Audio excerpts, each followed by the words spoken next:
Okay, and now, ladies and gentlemen, we're going to enter, as you know, radio is very well characterized by radio plays, radio theater. And we wanted to add a little bit of radio melodrama into this program, and we're going to do a very, very short play for all of you all.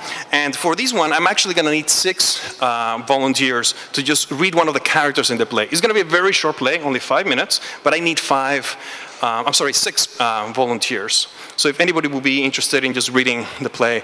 And I want to introduce to you Ryan Hill, who's a wonderful performance artist straight from Washington, D.C., a performer and a fellow performer of mine. We have done many things together. Ryan, it's wonderful to have you back here.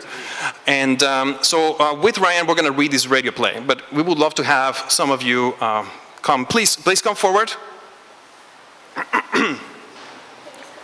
You can just, it's better if you can come forward. And do we have the other mic? Let's see. Yeah.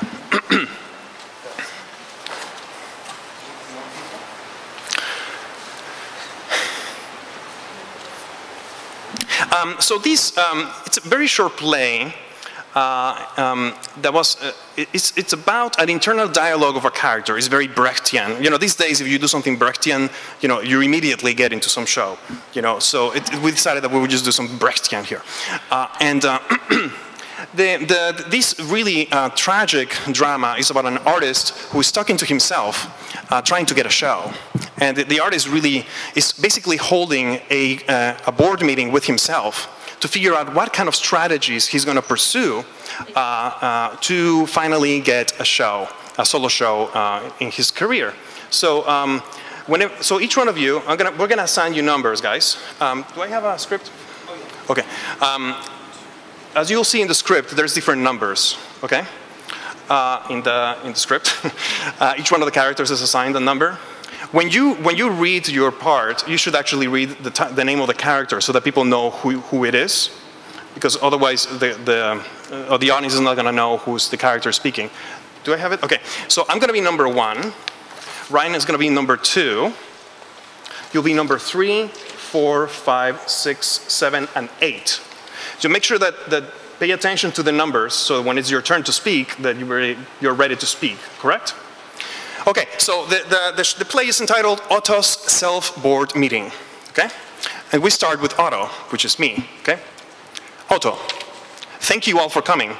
I had to call this emergency board meeting for all my top senior selves in order to address a matter of serious importance to the Otto Rupert Streiser Art Career Corporation. As you know, us, Otto, have not received an invitation to do a solo show for 2010. We are approaching the end of the year, and so far, our exhibition schedule looks empty. This is an unacceptable situation that we have to work quickly to correct. We just can't allow this kind of embarrassment. I look forward to your suggestions. Otto Senior Marketing Strategist. To be honest, I have been saying all along that we don't promote us enough. People are not aware of our product. We have to be more aggressive. We are up against other artists who have huge galleries with promotional machinery behind them. We need to spend more money, like sending weekly emails about what we do to everyone Otto knows. Maybe buy an ad on eFlux. And we have to get ourselves to more important openings. We keep going to the same stupid openings in Chelsea without collectors or decision makers. We just need a dramatic change of tactic. Otto, social etiquette supervisor. We have to be careful with the self-promotion thing. It looks inelegant and desperate. We don't want to appear desperate. I agree that we need to attend higher-end openings and we need to be more on top of important people's birthdays, but email doesn't work anymore. People just delete whatever they get. Everyone is saturated, even with Facebook. Otto, Chief Financial Officer. I am sorry, but we can't afford an ad campaign right now. eFlux charges a fucking fortune. Otto hasn't sold a work in months, and the only money we're getting from that lecture in that college in Ohio, where we're going to use it to pay for our stupid photo print job for that piece that Otto agreed to donate for the art auction, and the rest of the money will have to be spent on an expensive dinner date coming this Friday with the French curator. Otto, manager of getting laid. Excuse us. The French curator actually is a promising relationship. Don't forget that she said she is very interested in Otto's work. And in the meantime, let's face it, she's really hot, and Otto's in dire need to get laid. 6.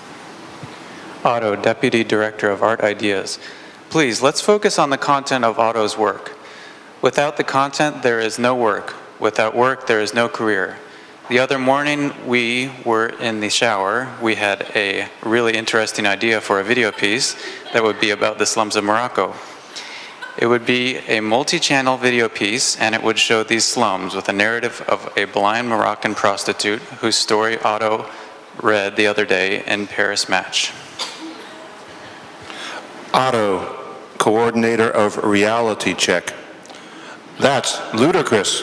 First of all, how the hell are we going to get to Morocco to do the video and then find the prostitute?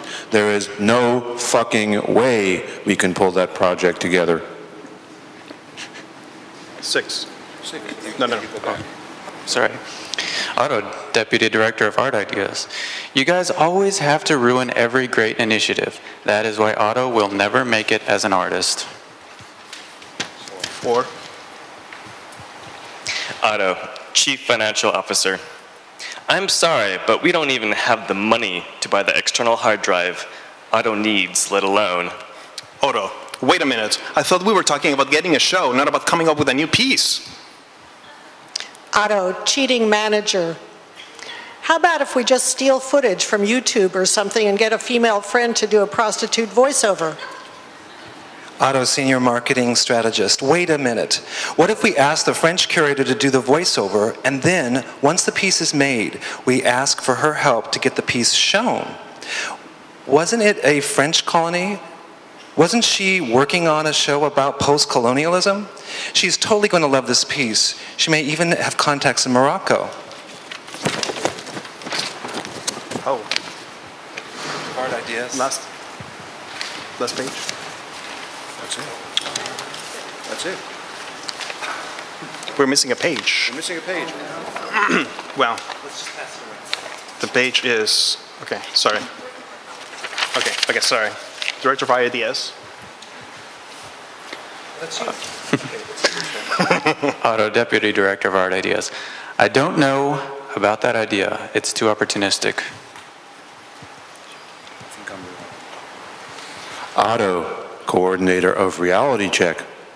At least sounds doable. We can pull it off. Otto, we are pathetic. Manager of Getting Laid? Otto, manager of getting laid. I think it's a great idea. What do we have to lose? If anything, we will get laid. Thank you all. Thank you so much for your participation. Thank you. Thank you. I really appreciate all your help in reading the dramatic play of Otto. And now we're going to enter into a musical section of the of the program before we go into the famous aestheticist. But first I need to read an ad. And we need to do these radio ads.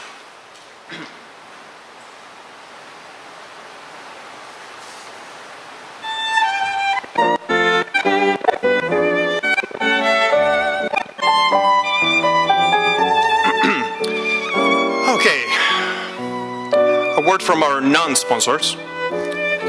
The New Museum, conceived in the 1970s by visionary curator Marcia Tucker, the New Museum strives to challenge its original mission of being a relevant institution to the art world.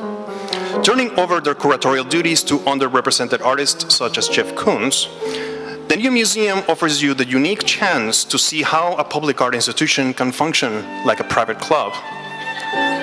If you're friends with Takis Ioannou, or if you belong to his private collection of artists or curators, the New Museum is for you. Call the New Museum now. Belong to something so exclusive that will make you feel superior. If you are a working-class Chinese immigrant in the Bowery, too bad for you. The New Museum is here to stay. The New Museum, old friends, new attitude.